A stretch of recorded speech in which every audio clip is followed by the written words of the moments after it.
వాడు బతకడానికి పనికిరాడు అనుకునే ఒక దౌర్భాగ్యమైన ఒక ముఖ్యమంత్రి ఉన్న రాష్ట్రం.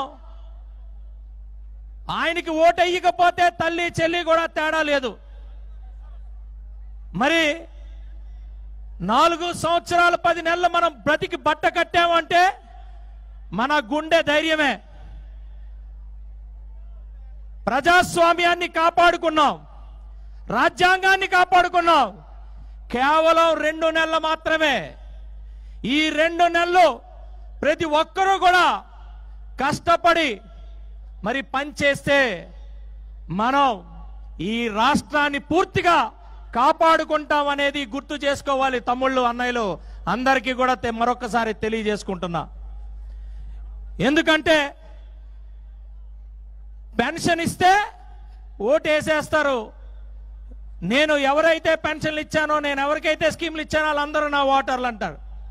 అరే పిల్ల బచ్చా, నువ్వు పుట్టక ముందే పెన్షన్లు వచ్చాయి, నువ్వు పుట్టక ముందే సంక్షేమ పథకాలు వచ్చాయి. ఆ రోజు 10 రూపాయలు విలువ, ఈ రోజు 1000 రూపాయలు, 2000 విలువ అయితే మారలా. నువ్వు చూస్తుంది ఓటు వేయడం కోసం నువ్వు చూస్తున్నావు. కానీ ప్రజలు బాగుండాలని చెప్పి సంక్షేమ పథకాలు ఇచ్చిన అనేక మంది మరి ముఖ్యమంత్రులు ఏలైనా పరిపాలించిన ప్రాంతంరా పిల్లబచ్చ. ఈరోజు నువ్వేదో మాట్లాడతావు. ఒక ముఖ్యమంత్రి అంటే తండ్రి స్థానంలో ఉండాలి. ఒక ముఖ్యమంత్రి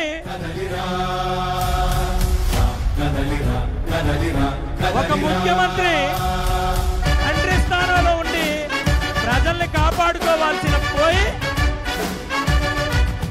నీకు వ్యతిరేకిస్తే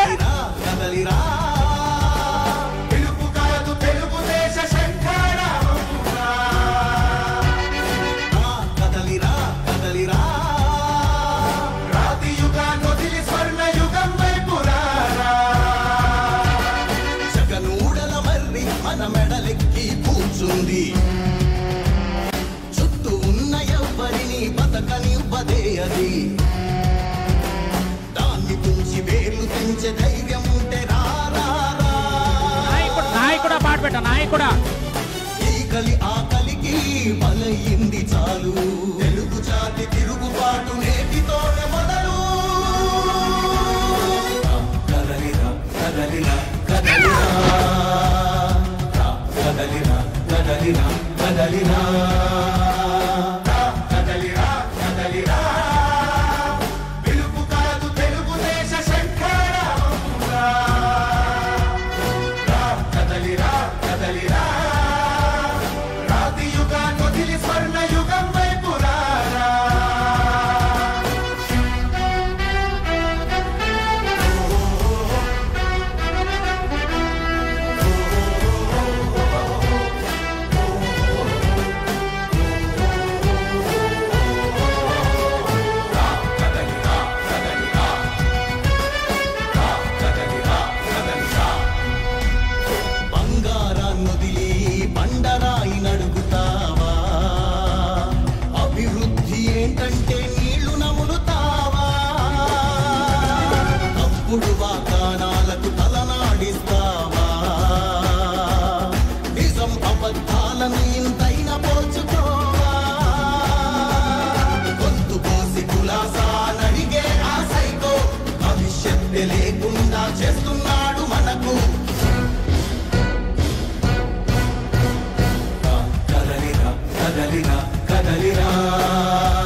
అది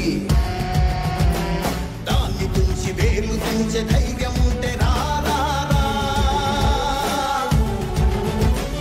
ఈకలి ఆకలికి బలయింది చాలు తెలుగు జాతి తిరుగుబాటు నేటితోనే మొదలు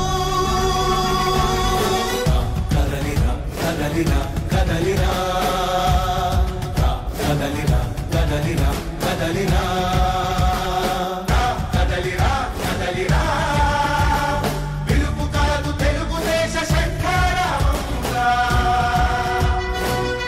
కదలిరా కదలిరా రాతి యుగాన్ని వదిలి స్వర్ణ యుగం వైపు రారా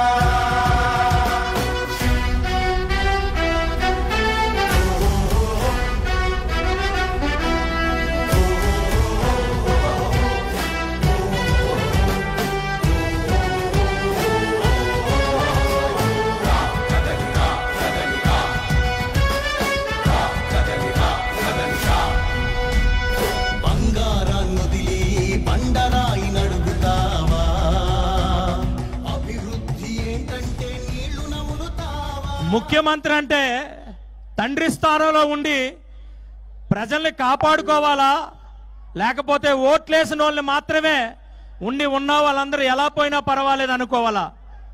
ఒక్కసారి మనం అందరం గుర్తు చేసుకోవాలి, గుర్తు చెయ్యాలి కూడా. విశాఖపట్నం హుదూద్ వస్తే ఆ హుదూద్లో విశాఖపట్నం అంతా అతలాకుతలమైతే నాకు ఇల్లు వద్దు, కుటుంబం వద్దు, నా కుటుంబం ప్రజలు అనుకొని విశాఖపట్నం వచ్చి మరి ఆ 10 రోజులు కూడా తిండి నిద్ర లేకుండా మరి విశాఖపట్నాన్ని మళ్ళా మనందరికీ అందించిన ఇలాంటి నాయకుడు ముఖ్యమంత్రి అంటే మరి నాకైతే ఒకటే అనిపిస్తుంది, పార్టీ పెట్టేసుకొని ఈరోజు ముఖ్యమంత్రి అయిపోతానని ముఖ్యమంత్రి అయిపోయి మనందరినీ గాలి కొదిలేసి మళ్ళా తగుదురమ్మా అని సిద్ధం అంటే ఇక్కడ ఎవడో కూడా నీ సిద్ధానికి 100% నిన్ను ఇంటికి పంపించడానికి మేమందరం సిద్ధంగా ఉండాలని కోరుకుంటూ మరి మనందరూ ఈ 2 నెలలు కూడా ఈ మధ్యలో జనసేనని తెలుగుదేశాన్ని ఏదో ఒక మాట్లాడే పరిస్థితి ఉంది. అవన్నీ కూడా తిప్పుకొడుతున్నందుకు మీ అందరికీ కూడా శిరస్సు వంచి నమస్కారం తెలియజేస్తున్నా. జనసేన శ్రేణులకి తెలుగుదేశం శ్రేణులకి ఇదే ఉత్సాహంతో ఇదే నిబద్ధతతో మనం ప్రతి ఒక్క 175 మంది ఎమ్మెల్యేలు కూడా అసెంబ్లీకి వెళ్ళేటట్టు మనం అందరం కూడా ఈ 2 నెలలు పనిచేయాలని చెప్పి మీ అందరికీ కూడా తెలియజేసుకుంటూ నాకు ఈ అవకాశం ఇచ్చిన ప్రతి ఒక్కరికి కూడా ధన్యవాదాలు తెలియజేసుకుంటూ చంద్రబాబు నాయుడు గారికి మరొక్కసారి ధన్యవాదాలు తెలియజేసుకుంటూ జై తెలుగుదేశం, జై తెలుగుదేశం, జై జనసేన, జై జనసేన.